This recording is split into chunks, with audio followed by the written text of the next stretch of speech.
Hello ಸ್ನೇಹಿತರೆ, welcome back to my channel. ಮಾರ್ವಾಡಿಗಳು ಮಾತ್ರ ಶ್ರೀಮಂತರಾಗಿರ್ತಾರೆ. ನಾವ್ಯಾಕೆ ಶ್ರೀಮಂತರಾಗಕ್ಕಾಗ್ತಾ ಇಲ್ಲ? ಅದರಲ್ಲೂ ಅವರು ದೀಪಾವಳಿ ಅಮಾವಾಸ್ಯೆಯ ದಿನ ಮಧ್ಯರಾತ್ರಿ 12 ಗಂಟೆಗೆ ಮಹಾಲಕ್ಷ್ಮಿಯನ್ನು ಪೂಜೆ ಮಾಡಿ ಮಹಾಲಕ್ಷ್ಮಿಗೆ ಈ ಮಂತ್ರವನ್ನು ಮಾತ್ರ ಪರ್ಟಿಕ್ಯುಲರ್ ಹೇಳ್ತಾರೆ.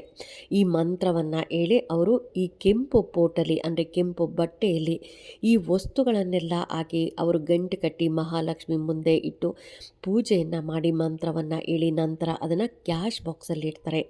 ಅದಕ್ಕೋಸ್ಕರನೇ ಅವರು ದಿನದಿಂದ ದಿನಕ್ಕೆ ವರ್ಷದಿಂದ ವರ್ಷಕ್ಕೆ ಶ್ರೀಮಂತರಾಗ್ತಾ ಹೋಗ್ತಾರೆ.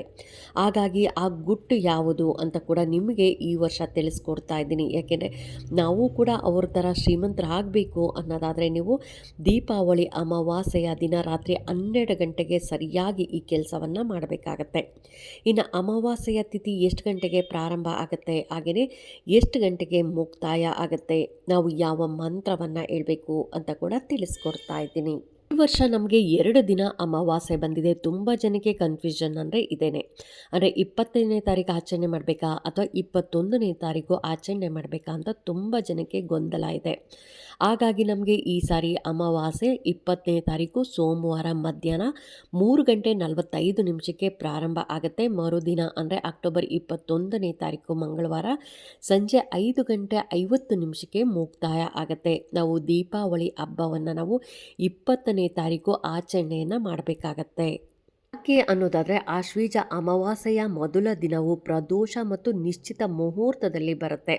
ಆದ್ದರಿಂದ ಅಕ್ಟೋಬರ್ 20ರಂದು ಸೋಮವಾರ ದೀಪಾವಳಿ ಹಬ್ಬವನ್ನು ಆಚರಣೆ ಮಾಡೋದಕ್ಕೆ ತುಂಬಾ ಸೂಕ್ತವಾದ ಸಮಯ ಅಂತಲೇ ಹೇಳ್ಬೋದು. ಮರುದಿನ ಅಮಾವಾಸ್ಯೆ ತಿಥಿ ನಮಗೆ ಸೂರ್ಯಾಸ್ತದ ಮೊದಲೇ ಕೊನೆಗೊಳ್ಳುತ್ತೆ ಮತ್ತು ಪ್ರದೋಷ ಕಾಲ ಅಥವಾ ನಿಶ್ಚಿತ ಕಾಲ ಇರೋದಿಲ್ಲ. ಅದಕ್ಕೋಸ್ಕರ ನಾವು ದೀಪಾವಳಿಯ ಪ್ರದೋಷ ಕಾಲ ಮತ್ತು ನಿಶ್ಚಿತ ಕಾಲದ ಸಮಯದಲ್ಲಿ ಮಾತ್ರ ಲಕ್ಷ್ಮೀ ದೇವಿಯನ್ನು ಪೂಜೆ ಮಾಡೋದು ಕೂಡ ವಾಡಿಕೆ ಆಗಿದೆ. ಹಾಗಾಗಿ ದೀಪಾವಳಿಯ ನಿಶ್ಚಿತ ಕಾಲದ ಸಮಯದಲ್ಲಿ ಲಕ್ಷ್ಮೀ ದೇವಿಯ ಆಗಮನವನ್ನು ಶಾಸ್ತ್ರಗಳ ಪ್ರಕಾರ ನಾವು ಪೂಜೆಯನ್ನು ಮಾಡಬೇಕಾಗತ್ತೆ. ಅಂದರೆ ಸೋಮವಾರದ ದಿನವೇ ನಾವು ಲಕ್ಷ್ಮೀ ದೇವಿಯನ್ನು, ಕುಬೇರ ದೇವರನ್ನು, ಗಣಪತಿಯನ್ನು ಪೂಜೆ ಮಾಡ್ಕೊಳ್ಬೇಕಾಗತ್ತೆ. ಸೋಮವಾರದ ದಿನ ಗೋಧೂಳಿ ಸಮಯದಲ್ಲಿ ಮಹಾಲಕ್ಷ್ಮಿಯನ್ನು ಪೂಜೆ ಮಾಡ್ಕೊಬೇಕು. ಏಕೆಂದರೆ ವರಮಹಾಲಕ್ಷ್ಮಿ ಹಬ್ಬದಲ್ಲಿ ನಾವು ಮೊದಲು ಬ್ರಾಹ್ಮಿ ಮುಹೂರ್ತದಲ್ಲೇ ಪೂಜೆಯನ್ನು ಮಾಡ್ಕೊತೀರಿ. ಆದರೆ ದೀಪಾವಳಿ ಅಮಾವಾಸ್ಯೆಯ ದಿನ ನಾವು ಲಕ್ಷ್ಮೀ ದೇವಿಯನ್ನು ಪೂಜೆ ಮಾಡ್ಕೊಬೇಕಂದ್ರೆ ಸಂಜೆ ಗೋಧೂಳಿ ಸಮಯದಲ್ಲಿ ನಾವು ಪೂಜೆ ಮಾಡ್ಕೊತೀರಿ. ಅದಕ್ಕೋಸ್ಕರ ನೀವು ಗೋಧೂಳಿ ಸಮಯದಲ್ಲಿ ಯಾರೆಲ್ಲ ಕಳಸ ಸ್ಥಾಪನೆಯನ್ನು ಇಟ್ಟು ಪೂಜೆ ಮಾಡೋರಾಗಲಿ ಅಥವಾ ಕಳಸಕ್ಕೆ ಸೀರೆಯನ್ನು ಉಡಿಸಿ ದೀಪಾವಳಿ ಅಮಾವಾಸ್ಯೆಯ ದಿನ ಕೂಡ ಲಕ್ಷ್ಮೀ ಪೂಜೆಯನ್ನು ಮಾಡ್ತಾರೆ. ಹಾಗೆ ಎಲ್ಲರೂ ನೀವು ಲಕ್ಷ್ಮೀ ಪೂಜೆಯನ್ನು ಮಾಡ್ಕೊಬೇಕಾಗತ್ತೆ. ಲಕ್ಷ್ಮೀ ಪೂಜೆಯನ್ನು ಅಂದರೆ ಮನೆಗೆ ತುಂಬ ಜನ ಅರ್ಶಿನ ಕುಂಕುಮಕ್ಕೆ ಕರೆದಿರ್ತಾರೆ. ಅದನ್ನೆಲ್ಲ ಅಂದರೆ ಅರ್ಶಿನ ಕುಂಕುಮಕ್ಕೆ ಕರೆಯೋದು, ಪೂಜೆಯನ್ನು ಮಾಡೋದು, ಹಣ್ಣು ಸಿಹಿ ತಿಂಡಿಗಳನ್ನು ಇಟ್ಟು ಪೂಜೆಯನ್ನು ಮಾಡೋದು, ಮಹಾಲಕ್ಷ್ಮಿ ಅಷ್ಟೋತ್ತರಗಳನ್ನು ಹೇಳ್ಕೊಂಡು ಪೂಜೆಯನ್ನು ಮಾಡಿರ್ತೀರ. ಪೂಜೆ ಎಲ್ಲ ಆದ ನಂತರ ನೀವು ಇನ್ನೂ ಕೆಂಪು ಆರತಿ ಮಾಡಬಾರ್ದು. ಏಕೆಂದರೆ ನೆಕ್ಸ್ಟ್ ನಾವು ರಾತ್ರಿ 12 ಗಂಟೆಗೆ ಮತ್ತೆ ಪೂಜೆ ಮಾಡ್ಕೊಬೇಕಾಗತ್ತೆ. 12 ಗಂಟೆ ಪೂಜೆ ಆದ ನಂತರ ಕೆಂಪು ಆರತಿಯನ್ನು ಮಾಡಬೇಕಾಗತ್ತೆ. ಅದಕ್ಕೋಸ್ಕರ ಸಾಯಂಕಾಲ ನೀವು ಪೂಜೆ ಮಾಡಿಕೊಂಡು ಯಾರಿಗೆಲ್ಲ ಅರ್ಶಿನ ಕುಂಕುಮ ಕರಿತೀರ ಎಲ್ಲ ಅರ್ಶಿನ ಕುಂಕುಮ ಕರೆದು ಮತ್ತು ಎಲ್ಲ ಪೂಜೆ ಆದ ನಂತರ ನೀವು ಊಟ ಎಲ್ಲ ಮಾಡಿ ಮತ್ತೆ ನೀವು ಪಾತ್ರೆ ಎಲ್ಲ ಕ್ಲೀನ್ ಮಾಡಿಕೊಂಡು ಅಡುಗೆ ಮನೆ ಕ್ಲೀನ್ ಮಾಡಿಕೊಂಡು, ಏಕೆಂದರೆ ದೀಪಾವಳಿ ಅಮಾವಾಸ್ಯೆ ದಿನ ನಾವು ಲಕ್ಷ್ಮೀ ಪೂಜೆಯನ್ನು ಮಾಡೋ ಸಮಯದಲ್ಲಿ ಕಿಚನ್ ಆಗಲಿ ಅಥವಾ ಮನೆಯೆಲ್ಲ ಪೂರ್ತಿಯಾಗಿ ನೀಟಾಗಿ ಇಟ್ಕೊಬೇಕಾಗತ್ತೆ. ಇನ್ನು ನಿಮಗೆ ರಾತ್ರಿ ಊಟ ಆದಮೇಲೆ ಮತ್ತೆ ಕೈಕಾಲು ಮುಖ ಎಲ್ಲ ನೀಟಾಗಿ ತೊಳ್ಕೊಂಡು ನೀವು ಮತ್ತೆ ರೇಷ್ಮೆ ಸೀರೆಯನ್ನೇ ಉಡ್ಕೊಂಡು, ಯಾಕೆಂದರೆ ನಾವು ಮಹಾಲಕ್ಷ್ಮಿಯನ್ನು ಪೂಜೆ ಮಾಡಬೇಕಂದ್ರೆ ಯಾವಾಗಲೂ ನಾವು ಒಳ್ಳೆಯ ರೇಷ್ಮೆ ಸೀರೆಯನ್ನು ಉಡ್ಕೊಳ್ಳೋದು. ಹಾಗೆಯೇ ಒಡವೆ ಯಾವುದಿದೆಯೋ ಒಂದೋ ಎರಡೋ ಒಡವೆ ಇದ್ದರೂ ಆ ಒಡವೆಗಳನ್ನು ನೀವು ಹಾಕ್ಕೊಂಡು ನೀಟಾಗಿ ತಲೆ ಬಾಚಿಕೊಂಡು ಸ್ವಲ್ಪ ಹೂವು ಮುಡ್ಕೊಂಡು ನೀವು ಪೂಜೆಯನ್ನು ಮಾಡಬೇಕಾಗತ್ತೆ. ಮತ್ತು ನೀವು ದೇವ್ರ ಮನೇಲಿ ಹೋಗಿ ಕೂತ್ಕೊಂಡು ಮನೆ ಅಥವಾ ಚಾಪೆ ಮೇಲೆ ಕೂತ್ಕೊಂಡು ನೀವು ಈ ರೀತಿಯಾಗಿ ಒಂದು ಕೆಂಪು ಬಟ್ಟೆಯನ್ನು ತೊಗೊಳ್ಳಿ. ಹೊಸ ಬಟ್ಟೆನೇ ಹಾಕಬೇಕು ಸ್ನೇಹಿತರೆ. ಕೆಂಪು ಬಟ್ಟೆಯನ್ನು ತಗೊಂಡು ಅದು ಒಂದು ತಟ್ಟೆ ಮೇಲೆ ಕೆಂಪು ಬಟ್ಟೆಯನ್ನು ಇಟ್ಕೊಳ್ಳಿ. ಅಷ್ಟರಲ್ಲೇ ನೀವು ಮಹಾಲಕ್ಷ್ಮಿಗೆ ಅರಿಶಿನ ಕುಂಕುಮ ಹಾಗೆಯೇ ಹೂಗಳಿಂದ ಅಲಂಕಾರವನ್ನು ಮಾಡಿ, ಆದಷ್ಟು ಈ ದಿನ ಸುಗಂಧ ಭರಿತ ಹೂಗಳಿಂದ ನಾವು ಪೂಜೆಯನ್ನು ಮಾಡಬೇಕಾಗುತ್ತೆ. ಮಲ್ಲಿಗೆ ಹೂವು, ಸಂಪಿಗೆ ಹೂವು ಹಾಗೆಯೇ ತಾವರೆ ಹೂವು, ಈ ರೀತಿಯಾಗಿ ನಾವು ಕಮಲದ ಹೂವನ್ನು ಇಟ್ಟು ಪೂಜೆಯನ್ನು ಮಾಡ್ಕೊಬೇಕಾಗತ್ತೆ. ಇನ್ನು ಕೆಂಪು ಬಟ್ಟೆ ಮೇಲೆ ಸ್ವಲ್ಪ ದೊಡ್ಡದೇ ಕೆಂಪು ಬಟ್ಟೆ ತೊಗೊಳ್ಳಿ. ಅದರ ಮೇಲೆ 1 ಇಡಿ ಆಗಷ್ಟು ಅಕ್ಕಿಯನ್ನು ಹಾಕಬೇಕಾಗತ್ತೆ. 5 ಗೋಮತಿ ಚಕ್ರಗಳು ಹಾಗೆಯೇ 5 ಕಮಲದ ಬೀಜಗಳು ಮತ್ತು 5 ನಾವಿಲ್ಲಿ ಯೆಲ್ಲೋ ಕಲರ್ ಕವಡೆಗಳು ಅಂತಂದರೆ ಹಳದಿ ಬಣ್ಣದ ಕವಡೆಗಳನ್ನು ತೊಗೊಬೇಕಾಗತ್ತೆ. ಅದ್ರ ಜೊತೆ ನಾವು ಇಲ್ಲಿ 5 ಕೆಂಪು ಗುಲಗಂಜಿಯನ್ನು ತಗೊಳ್ಳಿ. ಇನ್ನು 5 ಗೋಲ್ಡ್ ಕಾಯಿನನ್ನು ತೊಗೊಬೇಕಾಗತ್ತೆ. ಅಂತಂದರೆ ನಿಮ್ಮ ಮನೆಯಲ್ಲಿ ₹5 ಗೋಲ್ಡ್ ಕಾಯಿನ್ ಇರುತ್ತಲ್ಲ, ಆ ಗೋಲ್ಡ್ ಕಾಯಿನನ್ನು ₹5 ಕಾಯಿನು 5 ತೊಗೊಬೇಕಾಗತ್ತೆ. ಇನ್ನು ಸ್ಟಾರ್ ಫ್ಲವರ್ ಅಂತ ಒಂದು ಪಲಾವ್ಗೆಲ್ಲ ಹಾಕ್ತಿರಲ್ಲ, ಅದನ್ನೊಂದು ತೊಗೊಳ್ಳಿ. ಹಾಗೆಯೇ ತುಂಡು ಆಗಷ್ಟು ಚಕ್ಕೆಯನ್ನು ತೊಗೊಬೇಕಾಗತ್ತೆ. 5 ಲವಂಗ, 5 ಏಲಕ್ಕಿಯನ್ನು ಕೂಡ ತೊಗೊಬೇಕಾಗತ್ತೆ. ಮತ್ತು ಒಂದು ಪಲಾವ್ ಎಲೆಯನ್ನು ತೊಗೊಬೇಕಾಗತ್ತೆ. ಇಷ್ಟನ್ನು ತೊಗೊಂಡು ನೀವು ಅದಕ್ಕೆ ಹಾಗೆಯೇ ಇನ್ನು ಗಂಟು ಕಟ್ಟಕ್ಕೆ ಹೋಗಬೇಡಿ, ಹಾಗೆಯೇ ಇರಲಿ. ಅದರ ಮೇಲೆ ನೀವು ಕುಂಕುಮದಿಂದ ಶ್ರೀ ಸೂಕ್ತವನ್ನು ಓದುತ್ತಾ ನೀವು ಅರ್ಚನೆಯನ್ನು ಮಾಡಬೇಕಾಗತ್ತೆ. ಅಕಸ್ಮಾತ್ ನಿಮಗೆ ಶ್ರೀ ಸೂಕ್ತ ಓದೋದಕ್ಕೆ ಬರಲ್ಲ, ನನಗೆ ಹೇಳೋದಕ್ಕೆ ಬರಲ್ಲ ಅಂದರೆ ಆಡಿಯೋ ಹಾಕ್ಕೊಳ್ಳಿ. ಆಡಿಯೋ ಹಾಕ್ಕೊಂಡು ನೀವು ಅದರಲ್ಲಿ ಅದು ಆಡಿಯೋ ಬರ್ತಾ ಇರಬೇಕಾದ್ರೆ ನೀವು ಅದರ ಮೇಲೆ ಅಂದರೆ ನಾವು ಏನು ಇಲ್ಲೆಲ್ಲ ಪದಾರ್ಥಗಳು ಅಂತಂದರೆ ಕವಡೆ ಹಾಕ್ಬೋದು, ಗೋಮತಿ ಚಕ್ರ ಹಾಕ್ಬೋದು, ಅಕ್ಕಿ ಹಾಕ್ಬೋದು, ಹಾಗೆಯೇ ಸ್ಟಾರ್ ಫ್ಲವರ್ ಇವೆಲ್ಲ ಇಟ್ಟಿರ್ತಿರಲ್ಲ, ಅದರ ಮೇಲೆ ನಾವು ಕುಂಕುಮದಿಂದ ಅರ್ಚನೆಯನ್ನು ಮಾಡಬೇಕಾಗತ್ತೆ. ಅಂದರೆ ಶ್ರೀ ಸೂಕ್ತ ಹೇಳ್ಕೊಂಡಾದರೂ ಮಾಡ್ಬೋದು ಅಥವಾ ಆಡಿಯೋ ಕೇಳಿಕೊಂಡು ನೀವು ಅರ್ಚನೆಯನ್ನು ಮಾಡಬೇಕಾಗತ್ತೆ.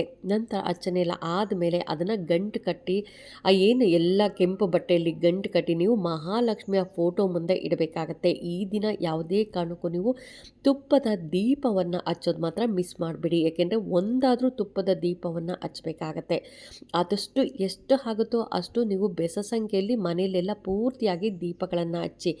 ದೀಪಾವಳಿಯ ದಿನ ಎಷ್ಟು ದೀಪಗಳನ್ನು ಹಚ್ಚಿರ್ತೀರಿ, ಎಷ್ಟು ಬೆಳಕಿರುತ್ತೋ ನಿಮ್ಮ ಮನೆ ಪೂರ್ತಿಯಾಗಿ ಪೂರ್ತಿಯಾಗಿ ನೀವು ಅಷ್ಟೇ ಚೆನ್ನಾಗಿರ್ತೀರ ಸ್ನೇಹಿತರೆ. ಅದಕ್ಕೋಸ್ಕರನೇ ದೀಪಾವಳಿಯ ದಿನ ಆದಷ್ಟು ದೀಪಗಳನ್ನು ಹೆಚ್ಚು ಹೆಚ್ಚು ದೀಪಗಳನ್ನು ಹಚ್ಚಬೇಕಾಗತ್ತೆ.